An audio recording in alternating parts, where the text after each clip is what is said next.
2010ರಿಂದ ಮೂಲಭೂತ ಸೌಕರ್ಯಗಳಿಂದ ನೆನೆಗುದಿಗೆ ಬಿದ್ದಿದ್ದ ನಗರಾಭಿವೃದ್ಧಿ ಪ್ರಾಧಿಕಾರ ವಸತಿ ಬಡಾವಣೆಯ ನಿವೇಶನದಾರರಿಗೆ ಮತ್ತು ರಾಮನಗರ ನಗರಾಭಿವೃದ್ಧಿ ಪ್ರಾಧಿಕಾರಕ್ಕೆ ಈ ದಿನ ಐತಿಹಾಸಿಕ ದಿನವಾಗಿದೆ ಎಂದು ಶಾಸಕ ಎಚ್ಎ ಇಕ್ಬಾಲ್ ಹುಸೇನ್ ತಿಳಿಸಿದರು.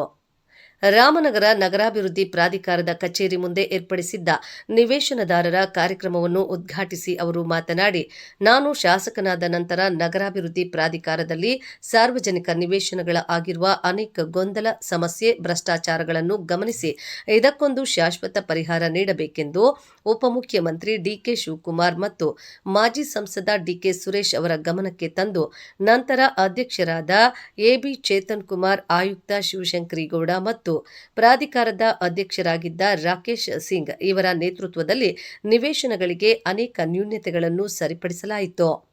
ಈ ನಿವೇಶನಗಳ ವ್ಯಾಜ್ಯವು ನ್ಯಾಯಾಲಯದ ಮೆಟ್ಟಿಲು ಏರಿತ್ತು. ಬಡಾವಣೆಗಳ ನಕ್ಷೆ ಅನುಮೋದನೆಗೊಂಡಿರಲಿಲ್ಲ, ಫಲಾನುಭವಿಗಳ ಹೆಸರು ಇರಲಿಲ್ಲ. ಈ ಸಂದರ್ಭದಲ್ಲಿ ಪ್ರಾಧಿಕಾರವು ದಿಟ್ಟವಾದ ನಿರ್ಧಾರ ಕೈಗೊಳ್ಳಲಾಯಿತು. ಈ ಹೋರಾಟದ ಫಲವಾಗಿ ಇಂದು ವಸತಿ ಬಡಾವಣೆಯ 1837 ನಿವೇಶನದಾರರಿಗೆ ಕಾನೂನುಬದ್ಧವಾಗಿ ನೀಡುವ ಹಂತ ತಲುಪಿದೆ. ನಗರಾಭಿವೃದ್ಧಿ ಪ್ರಾಧಿಕಾರದ ಹಂಚಿಕೆ ಮತ್ತು ಹರಾಜಿನ ಮುಖಾಂತರ 200ರಿಂದ 300 ರುಗಳಿಗೆ ಪ್ರತಿ ಅಡಿಗೆ ನಿವೇಶನ ನೀಡಲಾಗಿದೆ. ಅಂದಿನಿಂದ 20 ವರ್ಷಗಳಿಂದ ಫಲಾನುಭವಿಗಳು ಯಾರೂ ನಿವೇಶನದ ತೆರಿಗೆ ಕಟ್ಟಿಲ್ಲ. ಈಗ ಎಲ್ಲಾ ಬಡಾವಣೆಗಳು ಜಂಗಲ್ಗಳಾಗಿ ಮಾರ್ಪಟ್ಟಿವೆ. ಈ ನಿಟ್ಟಿನಲ್ಲಿ ನಿವೇಶನಗಳ ಅಭಿವೃದ್ಧಿ ಮಾಡಬೇಕಾಗಿದೆ. ಸಚಿವ ಸಂಪುಟದಲ್ಲಿ ನಿವೇಶನಗಳ ಸಮಸ್ಯೆ ಬಗ್ಗೆ 2 ಬಾರಿ ಸದನದಲ್ಲಿ ಚರ್ಚಿಸಲಾಗಿದ್ದು, 3ನೇ ಬಾರಿಗೆ ಬಡಾವಣೆ ಅಭಿವೃದ್ಧಿಗೆ ಒಪ್ಪಿಗೆ ಸಿಕ್ಕಿದ್ದು, ನಿವೇಶನದಾರರಿಗೆ ಮೂಲ ಕಡತ, ಹಕ್ಕುಪತ್ರ, ಖಾತೆ ಸೇರಿದಂತೆ ಎಲ್ಲ ದಾಖಲಾತಿಗಳನ್ನು ಪ್ರಾಧಿಕಾರದ ವತಿಯಿಂದ ಅಧಿಕೃತವಾಗಿ ನೀಡಲಾಗುತ್ತದೆ. ಬಡಾವಣೆಗಳು ಸುಂದರ ರೂಪ ಕಾಣಬೇಕಾದರೆ ಅಭಿವೃದ್ಧಿ ಕಾಣಬೇಕು.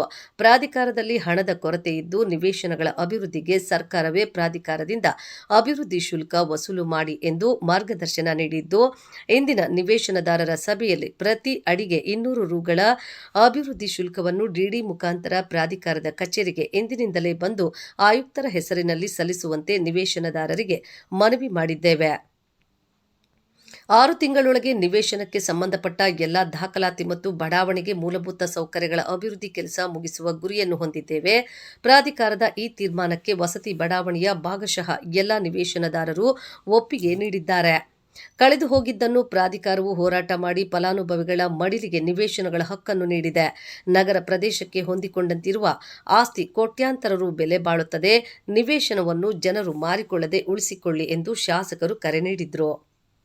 ರಾಮನಗರ ನಗರಾಭಿವೃದ್ಧಿಯ ಅಧ್ಯಕ್ಷರಾದ ಎಬಿ ಚೇತನ್ ಕುಮಾರ್ ಮಾತನಾಡಿ, ಬಡಾವಣೆಯ ನಿವೇಶನದಾರರು ಅಭಿವೃದ್ಧಿ ವಿಷಯದಲ್ಲಿ ಯಾವುದೇ ಸಮಸ್ಯೆಗಳಿಗೆ ನಾನು ಶಾಸಕರು ಮತ್ತು ಆಯುಕ್ತರ ಜೊತೆ ಮುಕ್ತವಾಗಿ ಚರ್ಚಿಸಿ ಪರಿಹರಿಸಿಕೊಳ್ಳೋಣ.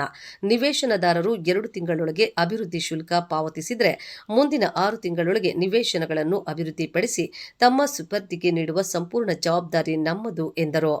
ಸಭೆಯಲ್ಲಿ ರಾಮನಗರ ನಗರಾಭಿವೃದ್ಧಿ ಪ್ರಾಧಿಕಾರ ನಿರ್ದೇಶಕರಾದ ಶ್ರೀನಿವಾಸ್, ಪರ್ವೇಜ್ ಪಾಷಾ, ಪ್ರವೀಣ್ ಶ್ರೀದೇವಿ, ಆಯುಕ್ತ ಶಿವಶಂಕರಿಗೌಡ, ರಾಮನಗರ ತಾಲೂಕು ಪಂಚಾಯಿತಿ ಕಾರ್ಯನಿರ್ವಹಣಾಧಿಕಾರಿ ಪೂರ್ಣಿಮಾ ಉಪಸ್ಥಿತರಿದ್ದರು.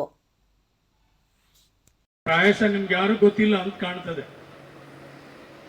ಇವತ್ತು ಈ ಒಂದು ವಿಷಯದ ಬಗ್ಗೆ ನಾವು ಈ ಒಂದು ನಿವೇಶನ ಬಗ್ಗೆ ಮಾತಾಡ್ತಾ ಇದ್ದೀವಿ.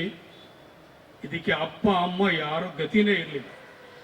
ಇದಕ್ಕೆ ಪೇಪರ್ಸೇ ಇಲ್ಲ, ಇದಕ್ಕೆ ಮೂಲ ಕಡತನೇ ಇಲ್ಲ, ಇದಕ್ಕೆ ರಿಜಿಸ್ಟರ್ ಪೇಪರ್ಗಳೇ ಇಲ್ಲ. 2 ರೂಪಾಯಿ 5 ರೂಪಾಯಿ ಬಾಂಡ್ ಪೇಪರ್, ಒಂದು ಪೇಪರ್ನಲ್ಲಿ ಇವರೆಲ್ಲರೂ ಕೂಡ ಒಂದು ಲೇಔಟ್ ಅನ್ನು ಮಾಡಿ ಹಂಚಿಕೆ ಮಾಡಿರುವಂತಹದ್ದು. ಅದರಲ್ಲಿ ಅನೇಕ ರೀತಿಯಲ್ಲಿ ಬ್ಯಾಂಕ್ಗಳ ಖಾತೆಯಲ್ಲಿ ದುಡ್ಡುಗಳನ್ನ ಇವರೆಲ್ಲರೂ ಕೂಡ ದರೋಡೆ ಮಾಡೋದಂಥದ್ದು. ಡಿಮ್ಯಾಂಡ್ ನೋಟಿಸ್ ಅಲ್ಲಿ ಯಾರ್ದು ಫಲಾನುಭವಿಗಳ ನೋಟಿಸ್ ಅವ್ರ ಹೆಸರುಗಳೇ ಇಲ್ಲ, ಹೆಸರುಗಳ ಬದಲಾವಣೆ ಮಾಡಿರುವಂತಹದ್ದು. ಯಾರು ನಿಜವಾದ ನಿವೇಶನಕ್ಕೆ ಅರ್ಜಿ ಹಾಕೊಂಡಿದ್ದೀರಿ ಅವ್ರ ಹೆಸರುಗಳೇ ಇಲ್ಲ ಅದರೆಲ್ಲರೂ ಕೂಡ. ಇದಕ್ಕೆ ಮೂಲವಾಗಿ ಇದಕ್ಕೆ ರಿಜಿಸ್ಟರ್ಡ್ ಪತ್ರಗಳೇ ಇಲ್ಲ ಇದಕ್ಕೆ.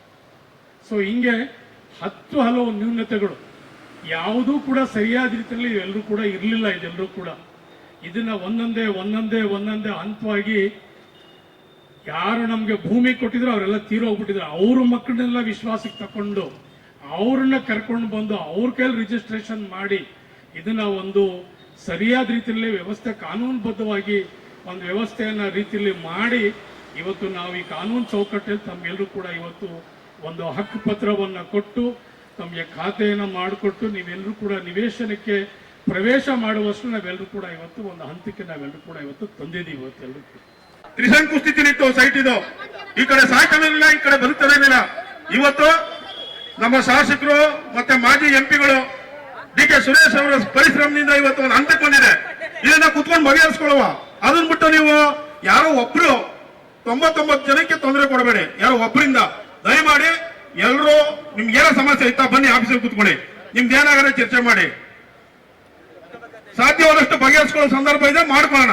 ಇಲ್ಲ ನಿಮ್ಗೆ ಇಲ್ಲಿ ಯಾರೋ ಒಬ್ರು ಹೇಳಿದ್ರು ಅವ್ರಿಗೆ ಸೈಟ್ ಬೇಡ ಅನ್ನೋದಿದ್ರೆ ಕಟ್ಟಕ್ಕಾಗಲ್ಲ ಅನ್ನೋದಿದ್ರೆ ವಾಪಸ್ ಕೊಡ್ಲಿ ಅಂತ, ಅದಕ್ಕೂ ಸಂತೋಷ.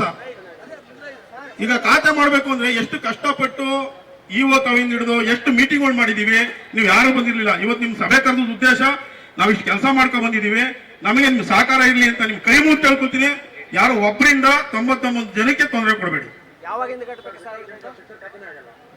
ದಯಮಾಡಿ. ಇವತ್ತಿಂದಲೇ ನಾಳೆ ಬೆಳಗ್ಗೆನೇ ಕಟ್ಟಿ ಒಂದ್ 2 ತಿಂಗಳ ಒಳಗಡೆ ದುಡ್ಡು ಕಟ್ಟಿ 6 ತಿಂಗಳ ಒಳಗಡೆ ನಿಮ್ಗೆ ಡೆವಲಪ್ಮೆಂಟ್ ಮಾಡಿ ಕೊಡೋ ಜವಾಬ್ದಾರಿ ಕಮಿಷನರ್ದು, ನಮ್ದು, ನಮ್ಮ ಶಾಸಕರದು ಜವಾಬ್ದಾರಿ ಇರ್ತದೆ. ಅದರಂತೆ ನಾವು ನಡ್ಕೊಳ್ತೀವಿ.